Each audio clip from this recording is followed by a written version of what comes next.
Почитувани медиуми, почитувана јавност. Очаен беше обидот од страна на министерот Љутков за да се оправда за сопствената неспособност. Пред фактите и боговите молчат.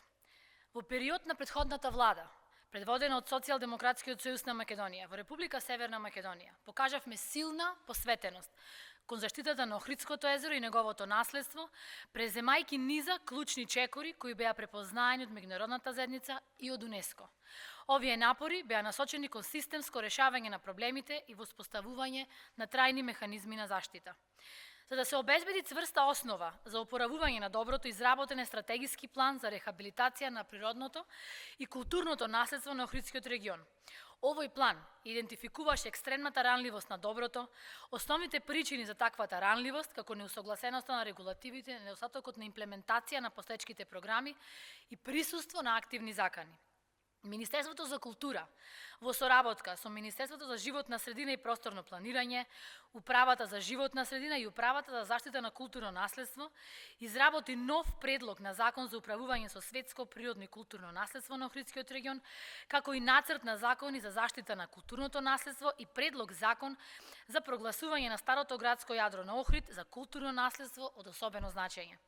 Овие законски рамки имаа за цел да ги зајакнат институционалните капацитети и третманот на наследството.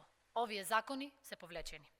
Во владина постапка беа и новиот закон за рибарство и аквакултура со посебен осврт на заштитените подрачја, предлог закон за прогласување на студенчишко блато во Охрид, заштитено подрачје во категорија 4, парк на природата и нацрт законот за Охридското езеро за споменик на природата. Овие мерки беа насочени кон суштинска заштита на екосистемот на Охридско езеро. И овие закони беа повлечени. Во завршна фаза беше изработката на физибилити студија за изработка на урбанистички план за подрачја и градби од државно значење за заштитена зона на крајбежен појас во Охридскиот регион со цел севкупна и долгорочна заштита на брегот на Охридското езеро. Оваа студија, заедно со новата ажурирана геотетска подлога изработена од Агенцијата за катастар и недвижности, беше клучна за системско урбанистичко планирање. Јавната установа Национален парк Галичица, со финансиска поддршка од амбасадата на Кралството Шпанија, отпочна со креирање ортофото мозаик на теренот, преку кој ќе ги детектира сите бесправно изградени објекти со користење на дрон и снимање во низок лед. Оваа активност имаше за цел да забрза идентификација на нелегални градби, нешто што општините изминатите 7 години одбиваа да го направат. Комисијата за управување со природно и културно наследство во Охридскиот регион, која што беше воспоставена со закон во 2012 година, прв пат профункционира во 2018 година. Активно работеше на усогласување на целокупната урбанистичко-планска документација на општините Охрид, Струга и Дебрца со планот за управување. Во периодот јануари 23 јануари 24 даде мислења за вкупно 137 барања за измена и дополнение или носење на нова урбанистичко-планска документација. Важно е да се напомене дека граѓанските организации беа присутни на седниците на комисијата, што имаше за цел да ја зголеми транспарентноста и отчетноста. Новата комисија во мандатот на новиот министер за култура и туризам нема одржано ниту една седница. Агенцијата за планирање на просторот на Република Северна Македонија отпочна постапки за изработка на урбанистички план за подрачја и градби од државно значење, со заштитена зона на крајбежен пројас на Охридскиот регион.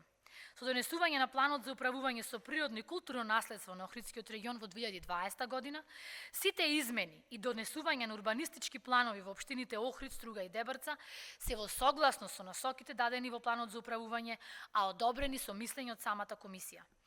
Во однос на проектот за пренасочување на реката Сатеска, која се спроведува од страна на канцеларијата на UNDP во Скопје и Министерство за животна средина и просторно планирање, во текот на 2023 година беше завршена санација на разделната градба, целосно чистење на речното коридор и изградбата на таложниците. Се предвидуваа и други активности, како пошумување и спречување на ерозија. Во однос на железничкиот коридор 8, Европската комисија донесе одлука целиот железнички коридор 8, вклучувајќи ја и делницата Киче-Волин, да биде дел од клучната мрежа, со што оваа делница исполнува предуслови да биде финансирана од европски грантови. За делницата Струга и граница со Република Албанија се изработува нова студија неизводливост и алтернативна траса со цел да се исполнат препораките што не ги имаше дадено УНЕСКО. ЈП колекторски систем Скопје во текот на 23 година инсталираше фреквентна регулација на 6 препумпни станици, со што е овозможена автоматска регулација на работење на пумпите согласно нивото на фекалната вода. Во целост е отстранета појавата на прелив, а со тоа и внес на фекални води во Охридското езеро. Јавната национална установа Хидробиолошки завод успешно ги реализира сезонските мониторинг кампањи за увид во состојбата со природното наследство во Охридското езеро. Во текот на 23 година спроведе проект за проценка на влијанието на реките Сатеска, Коселска и Велгошка, врз квалитетот на водата од литорална зона на Охридското езеро, а набави и софистициран апарат за одредување на концентрации на жива.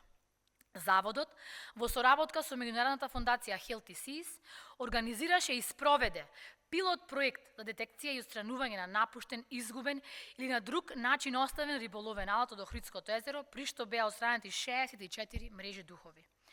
Дополнително, дури и по цена на собствен политички рейтинг, градоначалникот редовите на Социјалдемократскиот сојуз Константин Ѓоргиевски влезе во бескомпромисна борба со отстранување на дивите платформи во Охридското езеро. Но веќе по локалните избори во 2021 година, најверојатно водени од личен интерес, негрижа и гол популизам, ново избраниот градоначалник Пецаковски дозволи обновување на овие платформи, дури и нивно проширување, што е во директна спротивност со препораките на УНЕСКО. На крај дозволете ми да го истакнам следното.